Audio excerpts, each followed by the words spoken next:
Bismillahirrahmanirrahim. Assalamualaikum warahmatullahi wabarakatuh. Dan selamat sejahtera. Bertemu lagi si Zaza. Kali ini Zaza berada di sini di restoran Haja Harishah nasi ayam.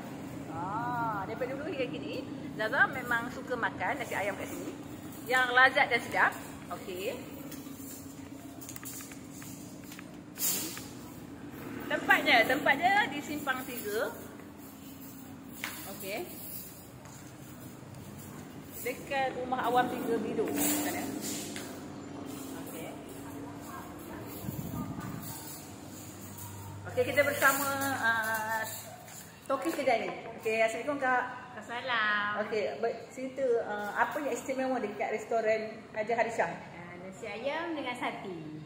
Oh, dia buka pukul berapa dan tutup berapa? Pukul 1 sampai 9.30. Sati 4.30 buka. Oh, 4.30 buka sampai malam tu?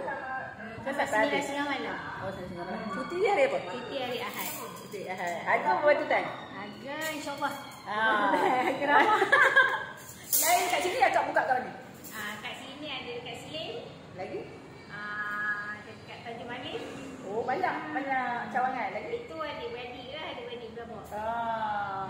Okay. Maknanya berniaga dalam dunia perayaan ni dah berapa lama? Tahun 81. Oh, saya pun tak lahir lagi. Okey. Maknanya turun-temurun lah. Jadi akak ada pada bapak kat situ. Okey, sana ada tu. Okey. Tiga raka akak. Maknanya ada resepi tersendiri lah. Okeylah kepada anda semua, kalau nak bagi tahu yang dekat sini, nak sebut ni Restoran Haja Harishah di Bido. Di video sebut tu dia Google dia memberi nombor. InsyaAllah. Okey. Nampak ayam ni pun sedap dan menarik. Okeylah. Kita jumpa di video seterusnya. Dan ingat jangan lupa datang ke video ataupun Google untuk mendapatkannya. Okey, nak tengok ayam dia. Ayam dia ni, si ayam dia. Orang pun ada makan. Yang si ayam dia.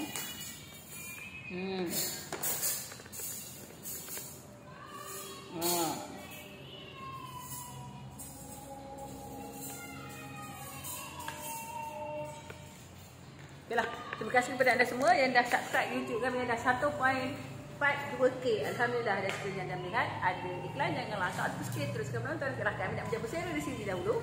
Kita jumpa di video seterusnya. Jangan lupa terus subscribe dan share komen YouTube kami. Okey, tata, salam.